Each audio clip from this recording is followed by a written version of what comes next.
Gumising ka sa katotohanan. Alam natin kung anong itsura meron ka. Si Jerome, nakikita ko naman yung batang yon. May mukha. Gwapo. Maraming maghabol sa kanya ng mga babae. Maniwala ka sa akin. Hindi ka niya siseryosohin. Kung pinuntahan niyo po ako dito para laitin lang, pwede po bang i-reschedule niyo na lang po na yung mga araw, wag lang po ngayon? Ayan ka na naman. Sumama na naman ang loob mo sa akin. Sige, tawagin mo na akong matapobre. Pero alam mo na hindi ako sinungaling. Alam mo ang ibig kong sabihin. Mataas po yung rates. Very good. Kailangan aralin mo ang lahat ng yan. Dahil darating ang panahon, ikaw na ang magmamanage ng resort na ito. Magaling ka ba sa math? Sakto lang po. Sakto lang. 48,500 divided Excuse me, by sir. 86,000. May naghahanap po sa inyo sa labas. 300 is equal to T square. Mama, mauna muna ako sa inyo. Okay, joke. Einstein yun. Alam mo yun? Apo. History Channel. I'm bored and hungry. Paglabas mo, kaliwa ka, tapos kumaliwa ka ulit. May karinderya doon. Masarap ang pansit bihon. Kuha mo ako, pero wag mo sasabihin na ako ang nagpapabili. Kasi transfer mo sa magandang plato. Hala, Dok! Yun lang yan, walang ibang makakaalam. Gusto niyo po isekreto ko muna yung pagiging carbonel ko? For the meantime, dahil marami pa akong makeover na dapat gawin sa'yo bago kita ipakilala sa madla, sa mga amigas ko, press, and everybody else. So, magbihis ka na, maligo. I'll see you at the lobby in 6.5 minutes. Saan po tayo pupunta? Huwag na magtanong-tanong. Ayoko nang tinatanong ako. And you have to remember, I hate late. Take a bath, take a bath. Dress up, dress up. 6 and 1/4 minutes. Ano po siya makasama kasi? Nanalang po ako sa amin. Uuwi na lang po ako. Dito ka na nakatira. Ito na ang buhay mo. Kami ang pamilya mo.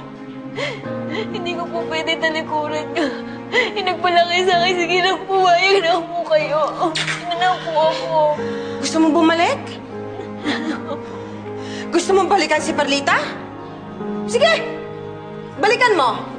Pero pagkatapos nito, paano mo siyang bubuhayin? Ano pang bibili mo ng gamot? Paano kung magkasakit ulit siya? Ma-hospital ulit? O maoperahan? Hindi mo masasabi? Paano mo kakayanin ang lahat ng yan, Aber? Kanino kang hihingi ng tulong?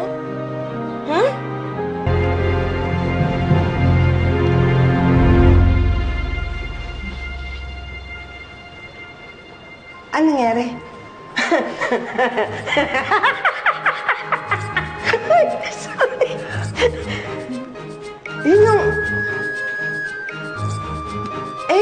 katrigo pa rin ni Perlita yung itsura eh. Ako paparitoke. Marilyn! Marilyn!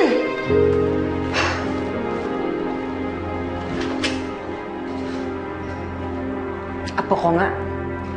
Ayaw magpadikta. Okay na, match na kami. We're perfect together. Except sa mukha. Kailangan mapapayag natin magparatoke yan. Major renovation. Kayo po ang pinipili ko. Very good. You made the right decision. Marilyn, you have to embrace your new life now. As my family. As Carbonel. Dahil sa ginawa mo, alam kong hindi madali sa'yo. Pero pinatunayan mo sa akin na karapat-dapat kang maging isang Carbonel. Sinuway mo pa rin ako. Hindi na po mauulit. Tawarin na po sana ako.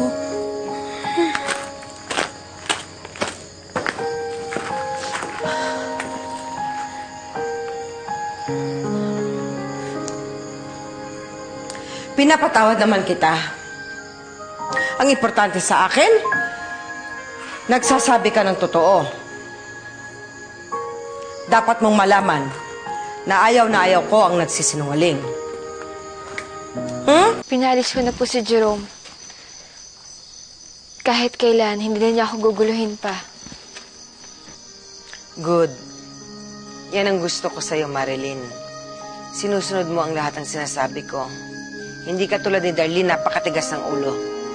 Malayong malayo ka kay Darlene. Cheekbone mo lumabas. Very good. Very good. But Doc, what about her complexion? Yung maitim eh.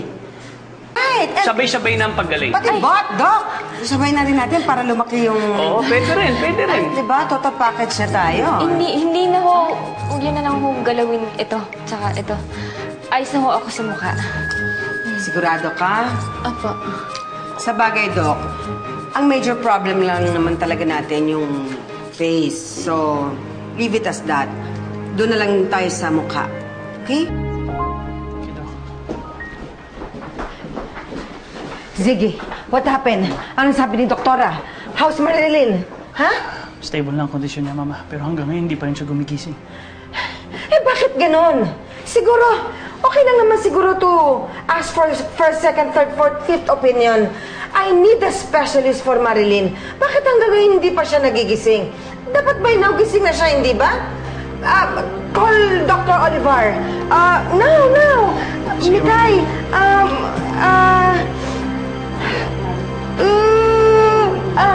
inhaler. Will she be okay, Doktora? Oh yes, hindi naman naapektuhan yung utak niya at yung mga sugat niya, mababaw lang naman. She's still lucky. Lucky? Lucky ba yun? Sira ang nose bridge, sira ang cheekbone. Eh, ang pangit na nga ni Marilyn, lalo pang pumangit, lucky pa.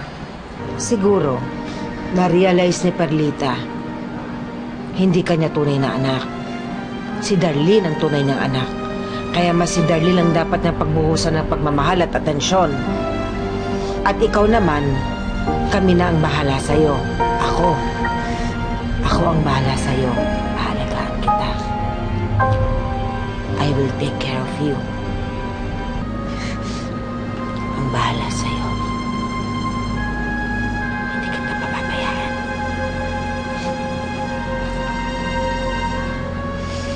Magpagaling ka.